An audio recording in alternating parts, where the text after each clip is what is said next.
The CEO waited alone every Christmas until a single mom and her daughter knocked on his door with cookies. Every Christmas Eve, Graham Elridge did the same thing. He stood by the tall window in his living room, scotch in hand, staring out at the quiet snowfall that blanketed the town of Snow Ridge, Vermont. The scene outside looked like something from a postcard, warm lights glowing from every house, smoke curling gently from chimneys, the faint sound of holiday music drifting through the crisp air. Inside his home, however, the silence was absolute.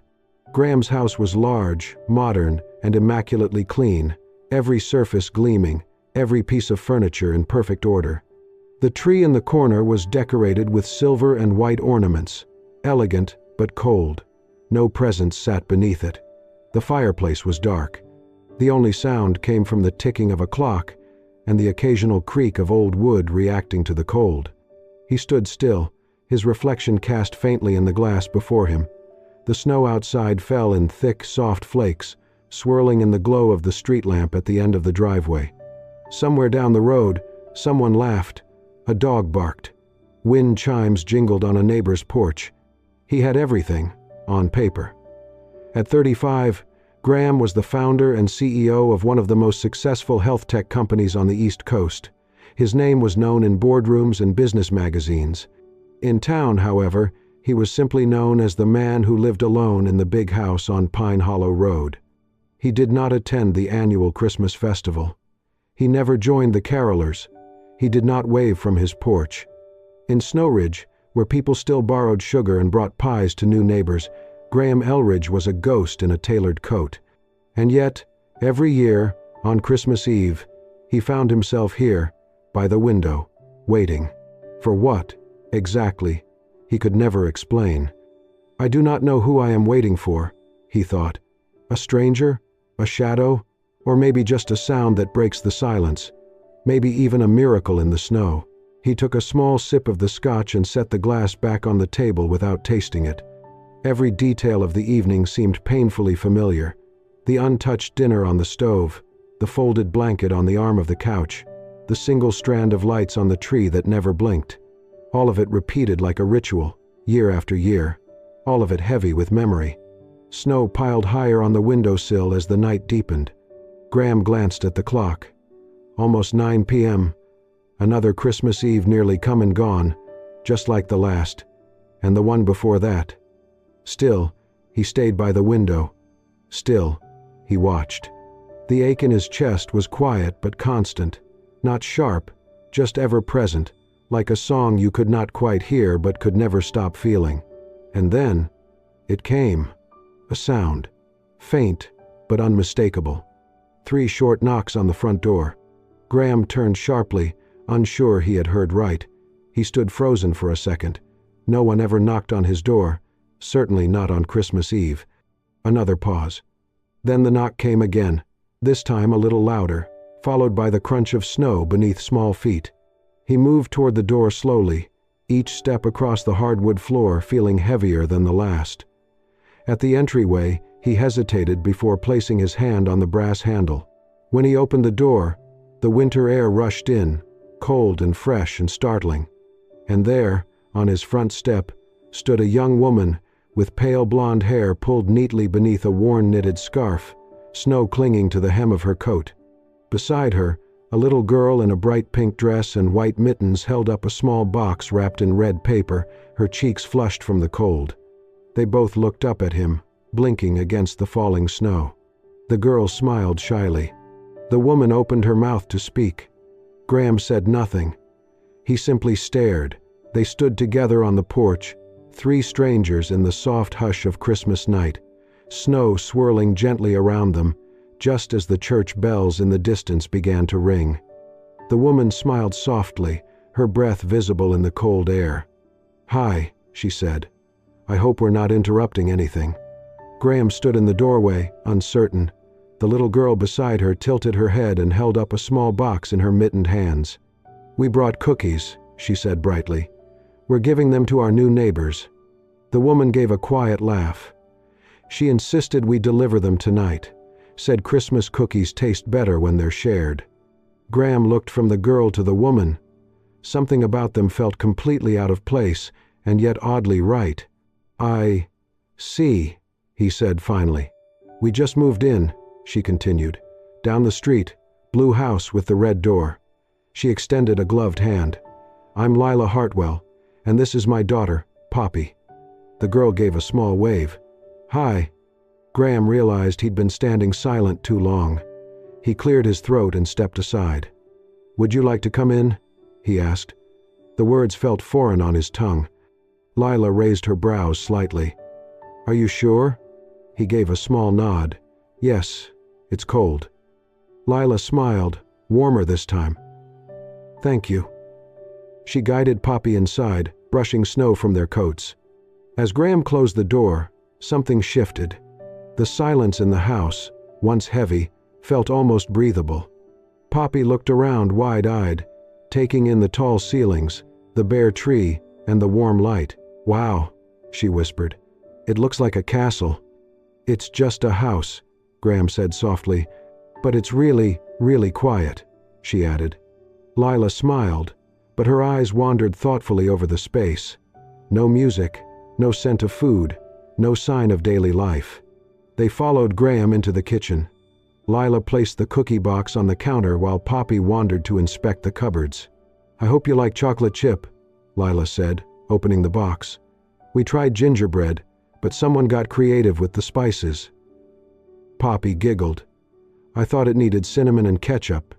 Graham chuckled, genuinely. The sound surprised even him. "I'm glad you went with chocolate chip." Suddenly, Poppy sniffed the air and her eyes widened. "Is that hot chocolate?" she asked. Graham turned quickly. He had forgotten the pot warming on the stove. He moved to switch off the heat. "It is," he said. "Would you like some?" "Yes, please," Poppy said, bouncing slightly. He reached for the mugs. His hand paused over the usual stack, then moved to the back of the cabinet. He pulled out a pair of old ceramic cups, ivory with blue floral trim. Gently, he wiped the dust from their rims before pouring the cocoa. He handed one mug to Poppy, the other to Lila. She accepted it with a glance, brief but knowing. "This is really good," Poppy said after a sip. "I'm glad," Graham replied. She swung her legs under the chair, feet not quite touching the floor.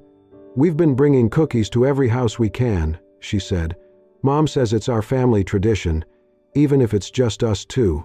It's something we started a few years ago," Lila added, "to teach her that giving is what makes the season feel like Christmas." Graham said nothing.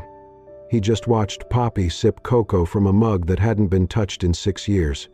There was something about her joy, her honesty, that reached into places heat and light never had. And for the first time in a very long time, Graham didn't feel like a stranger in his own home. The kitchen carried the same cold perfection that defined the rest of the house. Spotless countertops, minimal decor, and everything in its proper place. But tonight, something unexpected sat at the center of the table. A slightly cracked tray of homemade cookies, wrapped in parchment and tied with string. Graham placed 3 ceramic mugs of hot cocoa on the table, carefully sliding a napkin under the smallest one so Poppy's little hands would not burn.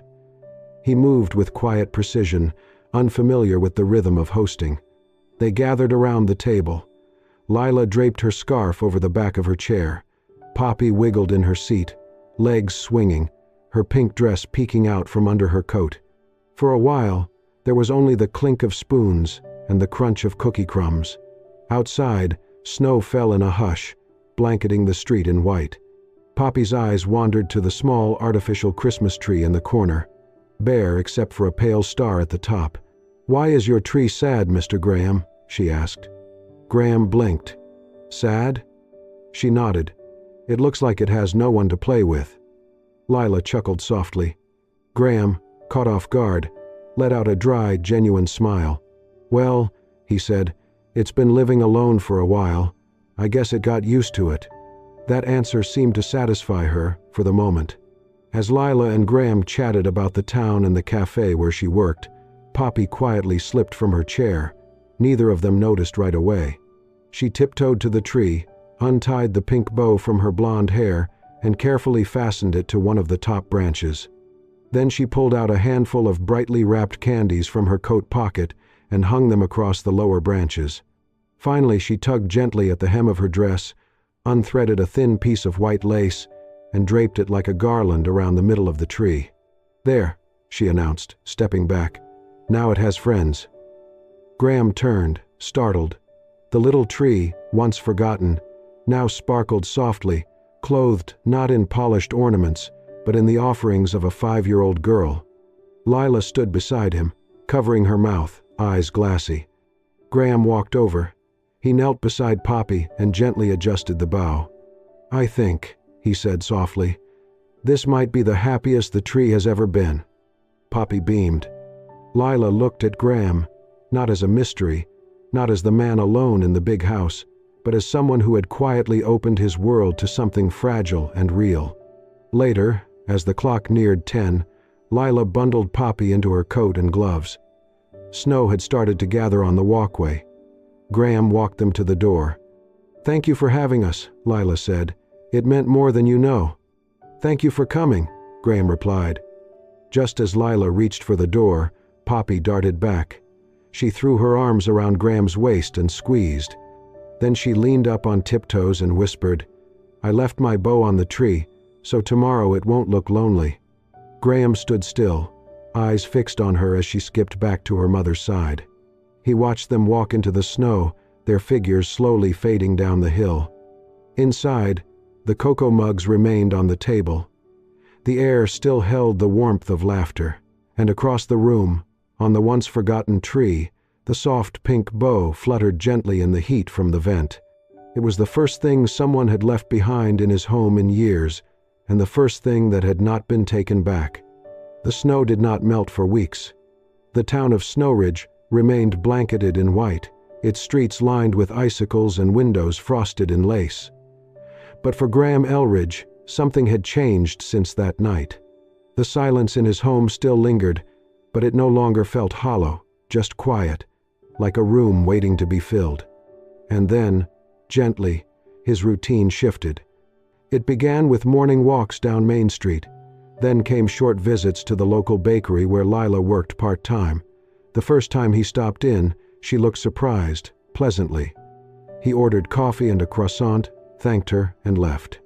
The next day, he returned. Poppy was there, sitting behind the counter with a coloring book and apple juice. When she saw him, her face lit up. "Mr. G," she called. The nickname stuck. Soon, Graham came in daily. Sometimes he stayed 5 minutes, sometimes 20. He asked Lila about her dream of opening a cookie stall at the winter market. She laughed it off, saying she lacked the time, money, and paperwork. Graham just nodded. A few days later, an email arrived in her inbox, a local grant application from a new startup initiative backed by Elridge Innovations. No signature, no explanation. But Lila knew. She never mentioned it. Neither did he. Meanwhile, Graham and Poppy grew close in the effortless way that only happens when someone listens, really listens. She invited him to the winter craft fair. He showed up, awkward in a scarf, holding cider and pretending not to smile. She talked him into helping her build a snowman in the town square. He did, leather gloves and all. At the library's holiday story hour, he sat beside her, reading aloud in silly voices while she giggled through every page. "Mr. G reads funny," she whispered to Lila later. "I like it." Still, something unspoken hovered between Graham and Lila. Their connection was warm but cautious. They laughed easily but moved carefully. He never pushed. She never assumed. Then one day, in the bakery, Graham cleared his throat and asked, "If you're free, maybe you and Poppy would like to come over for dinner." Lila raised a brow. "Are you cooking?" He smiled, sheepish, attempting to. She glanced at Poppy, who squealed, "Yes." That Friday evening, the air was crisp with pine and chimney smoke. Graham's home looked different. The tree in the corner still stood, but now it wore Poppy's candies and pink bow. A few handmade paper snowflakes dangled in the window. Lila arrived carrying Poppy's backpack and a bottle of wine. She stopped short as a warm, spiced scent reached her from the kitchen. "Is that cinnamon?" she asked. Graham appeared in the doorway, apron over his sweater. "And nutmeg. I hope I didn't ruin it." He led them to the dining table, where 3 plates were set with mismatched silverware. In the center was a tray of galettes de pommes, small French apple tartlets. Lila stared, eyes wide. "I mentioned these once," she murmured. "My mom used to make them when I was little. I haven't tasted them in years." Graham gave a small shrug, not quite meeting her eyes. "You said they were your favorite. I thought I'd give it a try." She stood frozen, touched beyond words. Then, quietly, she placed the wine on the counter, stepped forward, and wrapped her arms around him. It was not romance, not yet, but it was something deeper than politeness. When she pulled back, her voice trembled. "I don't know what to say." "You don't have to," he said. In the kitchen, Poppy had already grabbed a tartlet and was humming a Christmas tune, slightly off-key, as she licked cinnamon from her fingers. Lila blinked away tears. Graham turned back toward the oven, giving her a moment of privacy, pretending not to notice. But something unspoken lingered in that small, glowing kitchen. It was not just kindness, not just comfort. It was the beginning of something neither of them had dared to name. Something that, for the first time in a very long time, felt a little bit like home. The following week, winter deepened. Snow blanketed the sidewalks like powdered sugar, and the town moved in slow, muffled rhythm. Most evenings, Graham walked Lila and Poppy home after dinner or cocoa, and though they spoke often, the truest moments came in the quiet, when neither tried to fill the silence. One night, after Poppy had fallen asleep on the rug with a book across her chest, Lila tucked a blanket over her and looked toward Graham. He sat in the armchair, turning a mug between his hands. "She adores you," Lila said softly. He smiled faintly. "I adore her too." They let the silence stretch, a kind of peace that invited truth when it came. "You're good with her," Lila said. "Most men wouldn't know how. But you, listen." Graham's gaze drifted to the fireplace, long gone cold. "I think it's because," he said quietly, "I always thought I'd be a father." Lila turned, eyes softening. "My wife was 6 months pregnant when she died," he said, setting down his mug. "Car accident. It was snowing that night." The words came without decoration, just the truth, stripped bare. "I was supposed to meet her for dinner. She was late. I was annoyed, then worried. Then came the call." Lila said nothing. She only listened. "They didn't save the baby," he continued. "A boy. We'd just picked his name." He swallowed hard. "After that, I worked. That's all I did. I even tried to adopt later, but they said I wasn't suitable." He gave a small, bitter laugh. "Too isolated, too unstable. They weren't wrong." Lila crossed the room and sat across from him, elbows on her knees. "That's not who you are now." He looked at her, but his voice stayed quiet. "Maybe not anymore." She hesitated, then spoke, almost to the floor. "Poppy's dad left when I told him I was pregnant. Said he wasn't ready. I haven't seen him since." Graham's eyes softened. "It was hard," she said, "not just raising her. The judgment. Everyone thinking I'd ruined my life." "You didn't," he said simply. "Not even close." Their eyes met, holding steady. There was no pity, only understanding. Two people who had lost differently but deeply. For a long while they sat in silence. The air felt fragile but calm, two quiet hearts learning to breathe and sink again. Eventually, Lila rose, gathered her sleeping daughter into her arms, and thanked him for the evening. When the door closed behind them, Graham remained in the dim glow of the lamp, the ticking clock marking each second of the stillness. Then his gaze fell to something on the table. The cookie box. It still sat where Poppy had left it the first night. Red cardboard with a crumpled corner and a faded green ribbon. He hadn't moved it. Neither had they.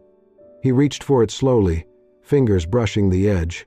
For a moment, he simply held it, feeling the weight of what it represented, not sugar or flour or ribbons, but something far rarer: connection. For years, he had kept every surface spotless, every schedule rigid, every emotion filed neatly away. But now, looking at that simple little box, he felt the walls he'd built start to bend. The tears surprised him. They came softly at first, like snow melting from a roof, then faster, until he could no longer hold them back. He bowed his head, shoulders shaking in the silence, the box cradled in his hands. He cried for the boy who never came into the world, for the woman he lost, for the years he'd hidden behind success and solitude, and for the small, miraculous chance that maybe, somehow, life was offering him one more try. Not the same dream, not the same family, but a second chance, to love, to give, to open the door again, not just for others, but finally, mercifully, for himself. It began with a knock at Lila's door. Not Graham's this time, hers. She opened it to find a man standing on her porch, wrapped in a too-new coat, a duffel bag at his feet, and a look on his face that made her stomach twist. "Lila," he said, as if his voice still belonged here, "we need to talk." That man was Daniel Reeves, Poppy's biological father, the man who had walked out the moment Lila told him she was pregnant 5.5 years ago. Now, without warning, he was here, in Snow Ridge, and claiming he wanted to be part of his daughter's life. But he was not here to ask. By the end of the week, Lila received an official letter from a local attorney. Daniel had filed for partial custody. He had moved to Vermont, found temporary work, and claimed he was ready to step up. Lila sat on the floor of her living room, letter trembling in her hands. Poppy was at school, Graham was at work. She had never felt more alone. She could not afford a lawyer, and worse, some part of her still carried that old shame, that echo of people whispering she was irresponsible, unstable, too young, too alone. Daniel had money now, charm, a good haircut. In court, he could spin any story he wanted. When she told Graham that night, her voice barely rose above a whisper. He listened without interruption, then gently set his mug down and asked, "Do you want me to help?" Lila hesitated. She looked down at her hands, unable to meet his eyes. "I do not want to take advantage of you," she said. "This is not your responsibility. I am embarrassed even saying it." Graham stepped closer. "Lila," he said quietly, "you never asked me for anything. I am not doing this because you begged me or because I feel obligated." He waited until she looked up. "I am doing this because you and Poppy deserve someone to stand beside you. That is all. You do not have to carry this alone." Her throat tightened. She nodded, tears threatening to spill, but she kept them in. Within 2 days, Graham had quietly hired one of the most respected family law attorneys in the state. Lila protested at first, but he only said, "Let me do what I can, please." He also agreed to serve as a character witness. The courtroom was small and wood-paneled, tucked away in the next town over. Lila sat stiffly beside her attorney while Daniel leaned confidently across the aisle. Graham sat in the second row, his suit immaculate, his face unreadable. Then the judge called him forward. Graham stood, straightened his jacket, and walked to the witness stand. He spoke clearly, calmly. "I have known Lila Hartwell and her daughter for several months," he began. "In that time, I have watched this woman raise a child with more love, grace, and strength than many two-parent households I have seen." He paused, locking eyes with the judge. "Poppy is happy, well cared for, deeply loved. She is thriving, because of her mother." Daniel's lawyer tried to rattle him with questions about his connection, his intentions, but Graham held firm. "I am not family," he said, "but I care deeply about them. And if this court is worried about whether Poppy will have a stable, safe life, I would offer anything I have to ensure it." Then he turned slightly, voice lowering just enough to soften the room. "If what Poppy needs is a father figure, if she needs someone who will be there, day after day, in every quiet moment that matters, then I am ready." He looked directly at Daniel. "Not because I want to replace anyone, but because I will never walk away." Silence fell across the courtroom. Even the clerk paused in her typing. Lila sat frozen, tears streaking her cheeks now, her hand clutched over her heart. In that moment, The man who once locked the world out had just opened it wide, and everyone in that room could feel it. 1 year later, Snow Ridge looked just as it always did in December. Quiet streets lined with wreaths, strings of white lights glowing beneath layers of frost, and pine trees wrapped in red ribbon outside every shop. But the house at the end of Pine Hollow Road was different now. Inside, the once cold walls echoed with laughter. Wrapping paper littered the living room floor, ribbons trailed under the coffee table, and a faint, sweet scent of freshly baked cookies hung in the air. "Careful with the frosting, Poppy," Lila called from the kitchen sink, laughing. "I am being careful," Poppy shouted back from the table, her face dusted with flour, a pink apron tied over her dress. "This one is for Mr. G. I want it to look like a Christmas tree, not a blob." Graham entered the room just in time to hear that, still brushing snow from his coat. He paused in the doorway, smiling to himself.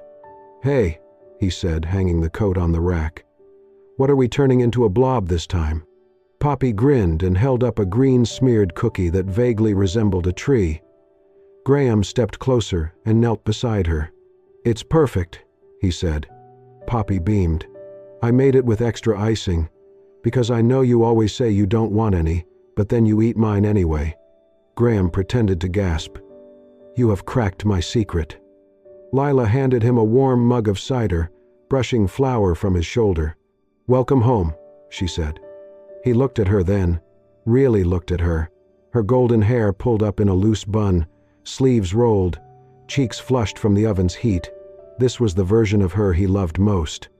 Not that he had ever said it out loud. Neither of them had. They did not need to. Everyone in town knew. The way Graham walked beside her at the winter market, holding Poppy's handmade crafts like they were priceless treasures. The way Lila always saved him the last piece of cranberry scone at the bakery, even when it sold out. The way he showed up at school, plays and snowball fights, with thermoses of cocoa and mittens tucked in his pockets for emergencies. They never announced they were together. They did not have to. And when the judge finalized the paperwork 2 months ago, officially approving Graham's adoption of Poppy as her legal guardian, no one questioned it, not even the town gossip. After all, he had already been showing up for her every day. He never tried to replace anyone. He just became what she needed. And she filled every silent room he used to live in. Now, the living room was scattered with toys and music. A stack of Christmas books waited on the couch. The small artificial tree that once stood bare now overflowed with mismatched ornaments, some store-bought, most made by Poppy's hands. One still held the pink bow she had left behind that very first night. As dusk settled and the snow began to fall again, Graham opened the front door, letting in a gust of cold air. "Where are you going?" Lila asked from the kitchen. He turned and grinned. "Just checking." "For what?" He looked out across the quiet street, lights twinkling in windows, and said, "Just wanted to see what it feels like when the doors open." He paused, then looked back at her and Poppy, flower-covered and glowing in the kitchen light. "Turns out," he added, "it feels a lot like home." The Christmas tree this year was nearly twice as tall as the one from last year. It brushed the ceiling with its twinkling star, every branch decorated with handmade ornaments, candy canes, and little hearts cut from red and green felt. Lila stood back with her arms folded, watching the lights flicker across the room. Poppy had gone overboard, as usual, with glitter and glue, and Graham had let her, also as usual. Now, the three of them stood together in the living room, bathed in the soft golden glow of the tree and the crackling fire. Snow was falling gently outside. Through the tall windows, flakes clung to the glass, blurring the edges of the world in white. Poppy leaned against Graham's side, her hand tucked in his. She wore her favorite pink holiday dress, the one with the satin ribbon tied in the back, and carried a tray of warm cookies with careful concentration.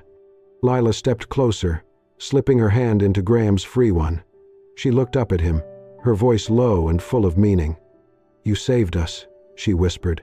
"Me and Poppy. You gave us back something we never thought we'd have again." But Graham shook his head, gently tightening his fingers around hers. "No," he said. "You two saved me.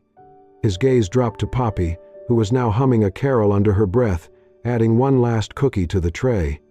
"I didn't know what a family was supposed to feel like," he continued. "Not really. Not until I opened that door and found you both standing there." Lila's eyes glistened. Graham turned to Poppy and knelt down so they were eye to eye. She smiled at him, soft and sweet, with powdered sugar still dusted on her cheek. "From now on," he told her, "every Christmas, I'll be the one knocking on the door first. Just to remind you how much I love walking through it." Poppy's face lit up. She leaned forward and kissed his cheek, then carefully picked up the tray of cookies again. "Time to knock," she declared proudly. Graham opened the front door, letting in the crisp night air. The world outside was hushed, glowing with lights and the faint sound of bells from the church tower downtown. The little girl in the pink dress stepped onto the porch, holding the tray steady. Then, with a giggle, she turned and knocked gently, once, twice, 3 times, on their own door. Lila laughed. Graham smiled. The door was already open, but it did not matter. Because this time, the knock was not about entering, it was about welcoming others in. Across the street, a moving truck was parked outside the small cottage on the corner. The porch light flicked on as Poppy called out, "Cookies for the new neighbors." Inside, the warmth of home followed them. Lila, Graham, and Poppy stood arm in arm under the porch light as the snow continued to fall, catching in their hair and eyelashes, soft as breath. The church bells rang again. 12 chimes. Midnight. Christmas Day. Graham looked down at the 2 people beside him, their laughter, their light, their love, and for the first time in many years, he felt the peace he had once believed he would never find again. They stepped back into the house, leaving the door open behind them. And for just a moment, under the falling snow, it seemed as though the whole world paused to listen. Then, in the softest hush, came the sound of 3 hearts beating in rhythm, and the quiet promise of a life just beginning. And that was the story of the CEO who waited alone every Christmas. A quiet tale of love, loss, and the miracle of second chances. If it touched your heart, made you smile, or brought a tear to your eye, hit the hype button to show your support. And don't forget to subscribe to Soul-Stirring Stories for more emotional, heartwarming tales that remind us, even in the coldest seasons, hope still knocks. Thanks for watching. Until next time, stay warm, stay kind, and keep believing.